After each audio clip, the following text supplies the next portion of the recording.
Hello Vangsha lovers, welcome back to my channel। ये Lan Wangji and विभूषण travel back to the past का next part है। मेरे पास रोशन का कमेंट आया था जिन्होंने मुझे कहा था कि मैंने स्टोरी को चेंज किया है। यस डियर, मैंने स्टोरी में थोड़ा सा चेंज किया है, वो भी स्किप करने के लिए, लेकिन मैंने इसकी परमिशन ऑलरेडी ऑथर से ले ली थी।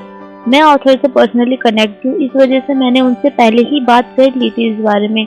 आई होप कि आपको स्टोरी पसंद आएगी। जितने भी पार्ट मैंने स्किप किए उसमें पूरी अनटेम सीरीज की ही स्टोरी थी। अगर मैं उसे एक्सप्लेन करती तो ये फैन फिक्शन बहुत लंबा हो जाता और आप सब बोर भी हो जाते, क्योंकि अनटेम सीरीज तो सबने देखी हुई है। पार्ट की स्टार्टिंग होती है विहिंग के क्रिएटिव आइडिया से, जिसमें उसने नेह हुसैन के लिए उसके फैन से एक वेपन तैयार किया था, जिससे अगर कोई नेह हुसैन पर हमला करता तो वह अपने पंखे का इस्तेमाल करके खुद को प्रोटेक्ट कर सकता था।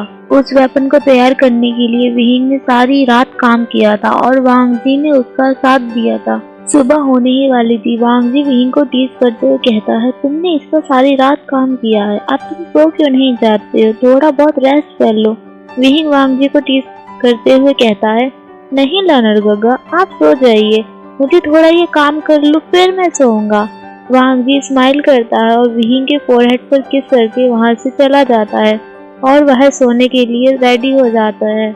मॉर्निंग जब वांगजी उठता है तो वह विहिंग को टेबल पर ही सोते हुए पाता है। वांगजी स्माइल करता है और सोचता है, विहिंग को थोड़ी देर और सोने देता हूँ, फिर मैं उसे उठा दूंगा ताकि वह भी नहा ले और ब्रेकफास्ट के लिए तैयार हो जाए। वांगजी विहिंग के लिए ब्रेकफास्ट रेडी करता है, बहुत कोशिश करता है लेकिन विहिंग नहीं उठता। जब विहिंग की आँख खुलती है तो दोपहर के 12 बज चुके थे। वह अपने स्लीपी वॉइस में ही कहता है, लानजान, और विहिंग लानजान को बेड की तरफ देखता है, लेकिन वह तो वहाँ नहीं था। फिर सडनली विहिंग लानजान की आवाज़ सुनता है जो कहता है, विहिंग उठ गए तुमने ब्रेकफास्ट मिस कर दिया। मैंने तुम्हें बहुत कोशिश की उठाने की लेकिन तुम नहीं उठे। आप अब हम लंच कर लेते हैं। दोनों लंच करने के बाद मीटिंग हॉल की तरफ बढ़ने लग जाते हैं।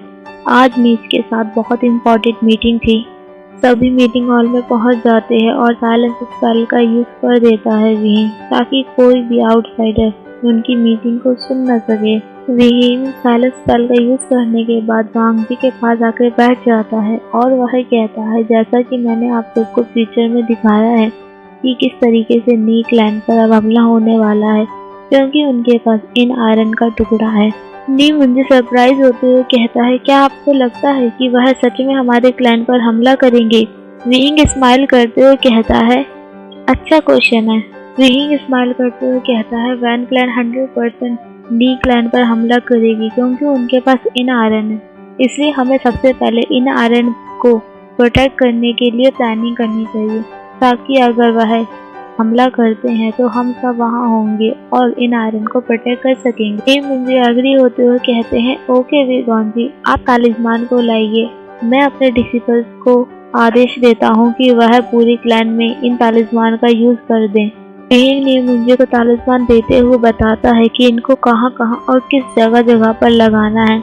अब वह एक बड़ी सी स्माइल करते हुए नेह हुसैन के पास जाता है और उसे उसका फैन वापस करता है और वह फैन के बारे में एक एक डिटेल्स नेह हुसैन को एक्सप्लेन करना स्टार्ट कर देता है कि इस फैन के ऊपर पॉइंटिंग पॉइंट को मत छूना, ये बहुत ज़्यादा पॉइजनस है।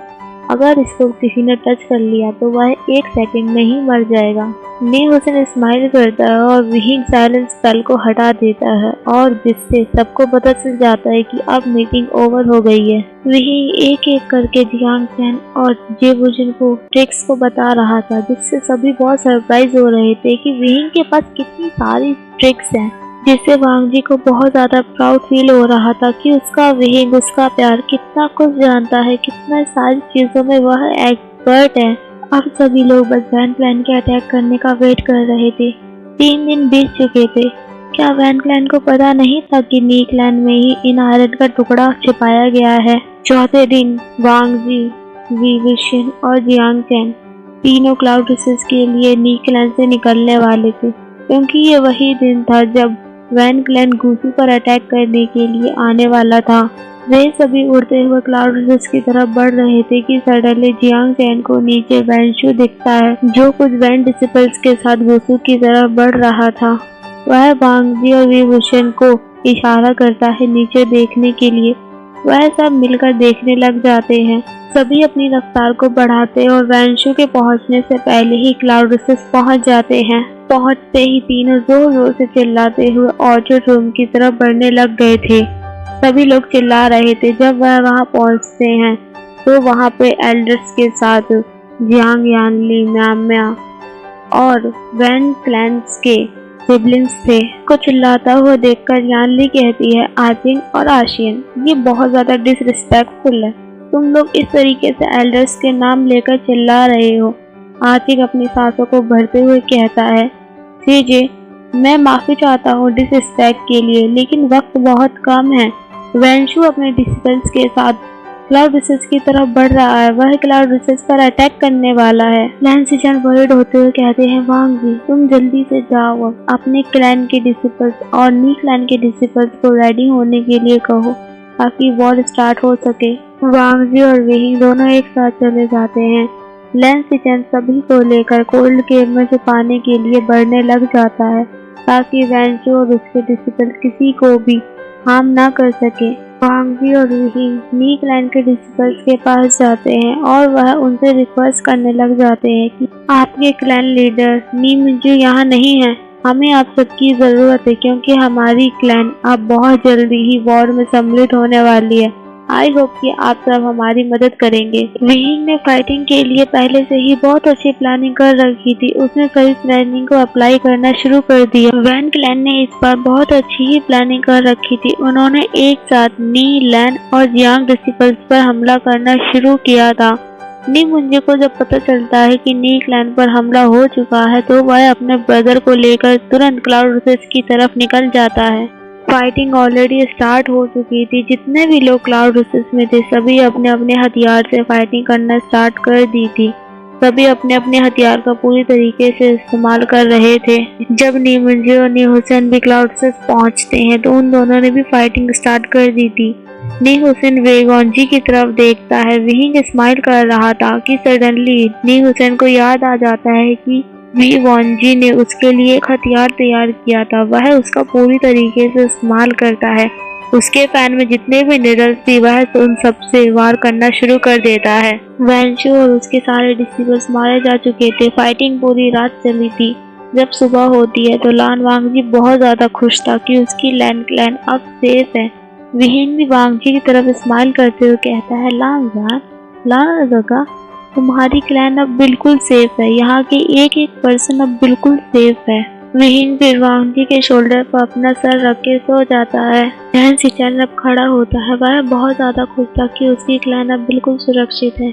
जब उसकी नजर उसके क्यूट ब्रदर पर जाती है जो अपने सोलमेट के साथ क्वालिटी टाइम स्पेंड कर रहा था तो वह स्माइल करने लग जाता है और वहां से ब्लैंकेट लेने के लिए चला जाता है। कुछ देर में ही सभी लोग एक गहरी नींद में खो जाते हैं। जब सभी उठते हैं तो वह देखते हैं वांगजी और विभूषण अभी भी एक दूसरे को हक करके सो रहे हैं। वांगजी और विहिंग की आंख एक आवाज से खुलती है जो कह रही थी, विभूषण, नालन गोंजी, आप उठ जाइए, सभी लोग मीटिंग के लिए वेट कर रहे हैं। जब उन दोनों की आंखें खुलती हैं तो उनके सामने जिन जशन बैठा हुआ था। विहिंग पीकॉक को देखता है और कहता है, अब भी और 5 मिनट मुझे सोना है। जिन जशन उसे परेशान करना शुरू कर देता है तो वांगजी सडनली खड़ा होता है और विहिंग को अपनी बाहों में कैरी करता है और सबके सामने ही उसे जिंगशी ले जाता है। जिन जशन बस उन दोनों को जाता हुआ देखता है और वापस ऑर्चर्ड रूम की तरफ आने लग जाता है कि वहाँ पर जियांग चैंग खड़ा था जो अनंग वॉइस में कहता है, सिर्फ 5 मिनट और। जिन जशन अपने हेड को नोट करता है और यानली कहती है, कोई नहीं, आशियन थोड़ी देर में उठ जाएगा। तब दोनों जिंगशी पहुँचते हैं तो विहिंग की आंखें ऑलरेडी खुल गई थी। उसके सामने फूड था। वह सडनली कहता है, इतना सारा खाना। वांगजी देखता है कि विहिंग उठ गया है। वांगजी विहिंग को खाने की टेबल के पास बिठाता है और स्पाइसी की बोतल लेने के लिए चला जाता है। जब वह आता है तो विहिंग के खाने में स्पाइस मिला देता है जिससे वांगजी को देखकर विहिंग बहुत ज्यादा खुश होता है और कहता है, लानजान, तुम बेस्ट हो, तुम मेरे लवर हो। विहिंग खाना स्टार्ट ही करने वाला था कि जियांग चैन भी उसे ज्वाइन करता है। दोनों हैप्पी होकर खाने को फिनिश करते हैं। खाने के बाद सब मिलकर डिसाइड करते हैं कि अब हमें किसान के वैन प्लान के अगेंस्ट हमें फाइटिंग करने के लिए तैयार रहना चाहिए पहले से ही। विभूषण कहता है हमारे पास एक छोटी सी चीज़ होनी चाहिए जिससे हम खुद को डिफेंस कर सकें, क्योंकि हमेशा हम बड़ी चीज़ से खुद को डिफेंड नहीं कर सकते हैं। इस क्वेश्चन का जवाब नी हुसैन देता है, जिसकी स्मार्टनेस को देखकर नी मुंजी बहुत ज़्यादा खुश होता है और सभी ने उसकी एडवाइस को मान लिया था कि डैगर बहुत अच्छा रहेगा, हम सब उसे इजीली कैरी कर सकते हैं और कंसील कर सकते हैं और कोई उसे रिकॉग्नाइज भी नहीं कर पाएगा कि हमारे पास कोई वेपन भी है। दोनों नी बजर खड़े होते हैं जाने के लिए कि सडनली वैनचिंग उन्हें रोकती है और कहती है, पैक लीडर नी, आप इस मेडिसिन बैग को ले लीजिए, इसमें कुछ हर्ब्स और मेडिसिन है जो आपको टाइम टू टाइम बहुत ज़्यादा हेल्प होगा जब आप कभी इंजर हो जाएंगे। तो मेडिसिन बैग को ले लेते हैं और दोनों ब्रदर वहाँ से चले जाते हैं। विहिंग कहता है वैनिंग और वैनजिंग, मुझे तुम दोनों से कुछ प्राइवेट बात करनी है। दोनों ब्रदर्स और सिस्टर हाँ हिलाते हैं और वहाँ से चले जाते हैं। सडनली विहिंग कहता है, मैं तुम दोनों को ये कहना चाहता हूँ कि वॉर स्टार्ट होने से पहले तुम दोनों डफन माउंटेन चले जाओ। वैनिंग और वैनजिंग दोनों कंफ्यूज थे और वह एक दूसरे को देखते हैं और विहिंग को देखते हुए कहते हैं, क्या हम कहाँ चले जाएं? विहिंग स्माइल करता है और कहता है, ईलिंग, तुम्हें याद है ना हमने वो फ्यूचर के टाइम पे देखा था, ईलिंग डफन माउंटेन, तुम लोग वहाँ चले जाना, वहाँ तुम दोनों सेफ रहोगे और तुम्हारी फैमिली मेंबर्स भी। वैनिंग और वैनचिंग एग्री हो जाते हैं और जिन जुशन भी वहाँ से जाने के लिए तैयार था। अब लैंसचन कहते हैं, जिन जुशन, अगर कोई भी प्रॉब्लम हो तो हमें जल्दी से मैसेज भेजना, हम अपनी स्वाइट की मदद से जल्दी से तुम्हारे पास पहुंच जाएंगे। विहिंग भी जिन को मेडिसिन हर्ब का बैग देता है और वह बहुत बड़ी स्माइल करता है कि फाइनली विहिंग के मन में अब उसके लिए कोई गिला शिकवा नहीं बचा है। जिन भी वहां से चला जाता है। विहिंग एक बैग लैंसचन को देता है और अब जियांग क्लैन के मेंबर्स भी लोटस टाउन जाने के लिए तैयार हो गए थे। विहिंग सबको हक करता है और उन्हें भी एक एक बैग देता है। अब विहिंग जियांग चैन को कुछ तालिस्मान देता है जिस पर उसने जियांग क्लैन के सिंबल्स को भी ड्रॉ किया था। यार्ली जोर से चिल्लाते हुए कहती है, आशियन, ये सब क्या है? तुम भी हमारे साथ जा रहे हो, समझे? और वह विहिंग का हाथ पकड़ती है और सब जाने लग जाते हैं। विहिंग वांगजी को पलटकर देखता है। वांगजी का फेस भी देखने लायक था क्योंकि विहिंग अब उसे छोड़कर जा रहा था। विहिंग भी सैड होते हुए एक पाउटी फेस बनाता है। लैंसचन वांगजी को टीज करते हुए कहता है, वांगजी डोंट वरी, तुम बहुत जल्दी वी गॉन्जी से मिलोगे। यह सुनकर वांगजी के कान और गाल दोनों डार्क रेड हो जाते हैं। युनमक, जब विहिंग युनमक पहुंचता है तो वह देखता है सब कुछ पहले जैसा ही था, कुछ भी वहाँ नहीं बदला था। लोटस कोप में वही चहल पहल, वही हंसी गूंज रही थी जो पहले थी। सिर्फ जो कुछ बदला तो वो विहिंग के अंदर बदल चुका था क्योंकि विहिंग फ्यूचर से आया था। उस 16 साल के बच्चे की मासूमियत अब उसमें थी ही नहीं। जियांग चैन उसे अपने रूम में लेकर जाता है क्योंकि विहिंग और जियांग चैन दोनों एक साथ एक ही रूम में स्टे करते थे। विहिंग देखता है कि उसका रूम पहले की तरह ही था जहाँ जियांग चैन और वो दोनों खूब मस्ती किया करते थे। विहिंग अपने ही ख्यालों में खोया हुआ था, वह बहुत ज्यादा उदास था। जियांग फैमियन की आवाज आती है, आशिन, क्या हुआ है तुम्हें? हम अपने घर में हैं, ये तुम्हारा रूम है, ये तुम्हारा घर है, ये हमारा युग्मक है, तुम्हें क्या हो गया है?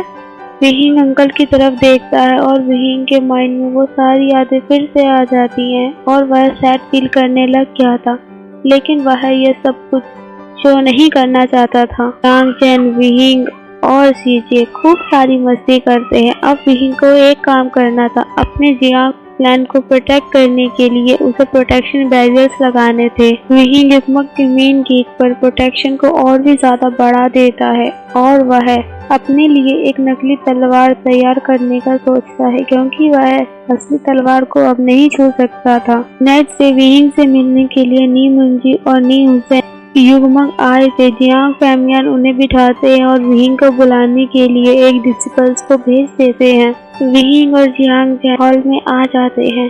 सभी एक दूसरे को देखकर बहुत ज्यादा खुश थे।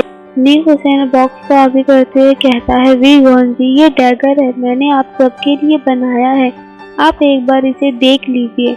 वह बॉक्स को आगे बढ़ा देता है और जियांग चैन और विभूषण एक साथ बॉक्स को खोलते हैं। वह दोनों डैगर को इंस्पेक्ट करते हैं और बहुत ज़्यादा खुश होते हैं। अब रात हो गई थी। जियांग चैन और विभूषण एक साथ सोने के लिए चले जाते हैं। मिडनाइट के अराउंड विहिंग उठता है और भागने की कोशिश कर रहा था कि सडनली जियांग चैन उसे पकड़ लेता है और कहता है, विभूषण तुम कहाँ जा रहे हो? विहिंग कुछ नहीं कहता, बस सोचता है अगर मैंने बता दिया तो वह मेरे साथ जरूर जाएगा। जियांग चैन एक बार और पूछता है। विहिंग की तरफ से कोई जवाब न आने पर वह खुद ही कहता है, तुम ईलिंग जा रहे हो ना, वेंजिंग और वैनिंग से मिलने के लिए? मैं भी तुम्हारे साथ चल रहा हूँ क्योंकि मैं नहीं चाहता कि कोई भी दुर्घटना फिर से हो। विहिंग को कुछ नहीं सोचता, वह हाँ में सर हिला देता है और दोनों वहाँ से निकल जाते हैं।